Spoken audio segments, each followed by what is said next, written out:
Want to eat your cake? Oh. Do you have high cholesterol? But do you also want to be able to make your cake and eat it too? No worries, I have got you covered because today we're going to make whole food plant-based cakes, brownies, and blondies. Now, why are these cakes, brownies, and blondies better for you if you have high cholesterol? Well, because they don't have any butter in them, and they don't have any eggs in them, and other things that are going to be high in saturated fat or cholesterol. We also want to include those whole food plant-based ingredients. No refined flour here. We are working with the best so that you can enjoy your favorite dessert. You guys excited? Yeah! Let's start with the cake because it's my birthday on Sunday, and so I'm gonna practice, making some cakes, eating more cake. Why not? It's my birthday. Let's have some cake. First things first, you'll want to soak a half a cup of dates in hot water for about 10 minutes. And while that's soaking, go ahead and preheat your oven to 350. Now let's make our flax egg by adding 2 tablespoons of ground flax meal with 2/3 cup water. We'll mix that around, and that is going to be in place of an egg. Flaxseed is high in fiber, and when you have high cholesterol, you want to be eating fiber-rich foods to help lower that cholesterol. I'm also going to separately mix together a half a cup of soy milk, and now it can be any type of plant milk. Add a half of a tablespoon of balsamic vinegar. Yes, you heard me right, balsamic vinegar. Whisk that together. Because this cake is oil-free, we have to do a little extra work on our part and use parchment paper. So you'll cut out a circle that's exactly the same size as your pan. And we'll put it inside, A+. Now for cakes and cookies and desserts, I really like using this whole wheat pastry flour. I got it on Amazon. In a large bowl, you'll combine that 1 cup of whole wheat pastry flour and then half a cup of coconut sugar. Coconut sugar actually has a decent amount of fiber in it as well. And then a half a cup of cocoa powder, which seems like a lot, but that's what makes it so good. Then you'll add 1 teaspoon baking soda, 1 teaspoon baking powder. And then I always like to add just a dash of salt. I don't really measure it, just a dash.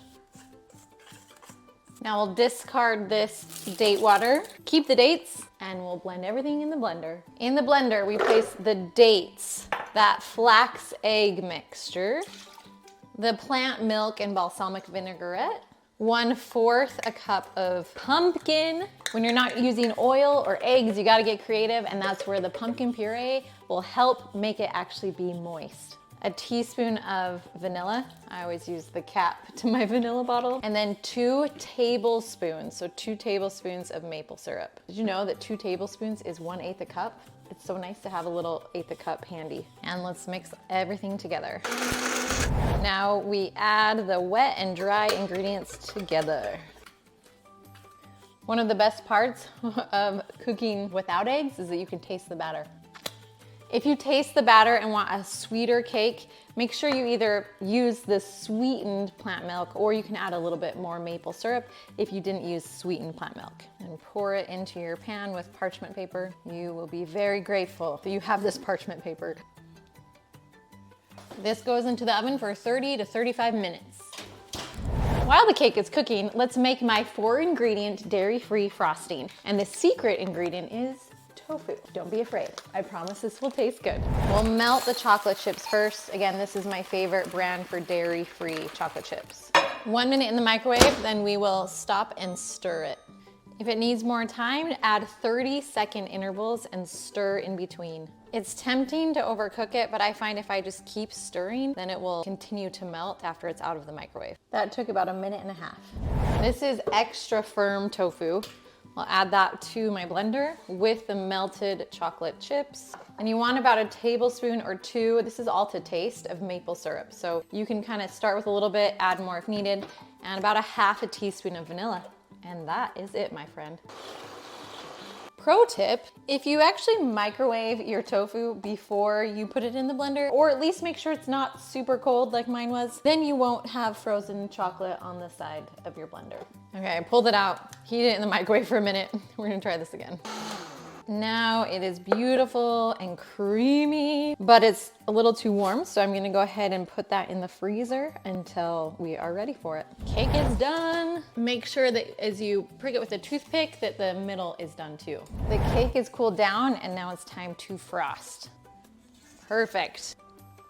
Need to grab the frosting. Look at that consistency. So perfect, like it's not gonna go anywhere. You will have lots of frosting left over that you can store in the fridge. Now let's top these off with some blueberries. Berries are high in phytosterols, which have beneficial effects on LDL cholesterol. So anytime you can add berries to your treats or desserts, it will always benefit your cholesterol levels. Next up is black bean brownies. Now, before I go into how to make them, I want to tell you about my recent trip to Mexico where I brought home some candy for my children. They were thrilled that I brought them some treats, but then instantly put them in their mouth to spit them out because Mexican treats are known to have a little bit of a kick to them. And that's the same with these brownies. I love them. If you hate it, you can take out the cayenne pepper. Otherwise, they have a nice little after effect. I'm excited for you to try it. You don't notice anything special about these brownies? What'd you say? Is it spicy? I should not have asked them if they noticed it. Frijoles, or beans, are really good at lowering cholesterol.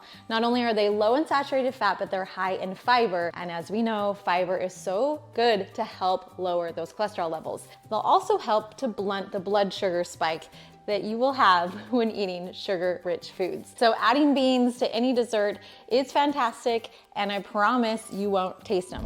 Preheat your oven to 350. We have to make this one in a food processor because beans. You will add 1 can of rinsed and dried black beans, 1/4 of a cup of cocoa powder, 3/4 of a cup of applesauce, 1/3 a cup of chocolate chips, dairy-free. Now there's no way around this. This is dessert, so you gotta add sugar.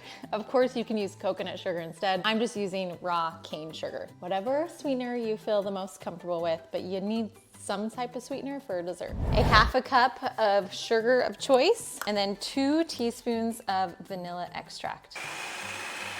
We'll add the dry ingredients just so they're incorporated really well. So this is 1/2 cup of that whole wheat pastry flour. Then you'll add 1/2 a teaspoon of baking soda. Now this is where the Mexican flavors come out. I have a whole teaspoon of cinnamon, cayenne pepper. Okay, of course you can leave this out. If you choose to bring it in, this is 1/4 of a teaspoon. I'm gonna add about 1/2 of this, so about 1/8 of a teaspoon. It's the tiniest amount. It adds the most amazing, awesome little kick. Mix that really well.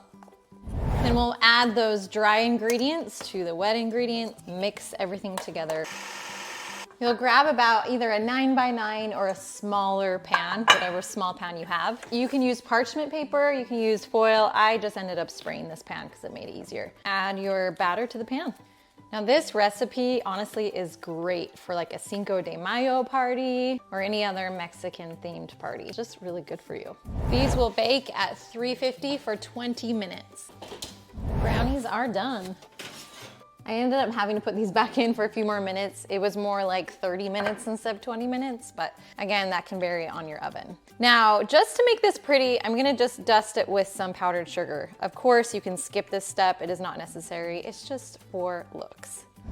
Now let's make some chickpea blondies. Again, why would you use chickpeas? Because beans are so good for you and they help to lower your cholesterol. And adding 3 cups of beans a week to your diet can make a huge difference on your cholesterol levels. So why not add them to your dessert? We'll start by preheating the oven to 350. We'll add a can of rinsed and drained chickpeas, 1 teaspoon of baking powder, and 1/2 a teaspoon of baking soda. Then it's 3/4 cup of sugar of your choice, 1/3 a cup of whole wheat pastry flour, and 1/4 a cup of applesauce. We'll finish this off with 1/4 a cup of peanut butter. Of course, you can use any type of nut butter, but if you have a nut allergy, instead of peanut butter, you can do 3 tablespoons of olive oil. And then we'll blend.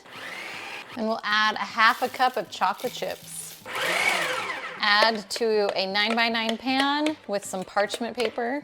And just for looks, we're gonna sprinkle a few more chocolate chips on the top. Now I tasted the batter, it's amazing, but I forgot to mention that I'm using salted peanut butter. If you are using regular peanut butter that doesn't have salt, you'll want to add about 1/4 a teaspoon of salt to this as well. So just keep in mind. This will go into the oven at 350 for 30 minutes. All right, chickpea blondies are done. They may be slightly raw in the center, but it's totally fine. They will finish cooking after you take them out of the oven. I had to pick up my kids from school. Do not eat.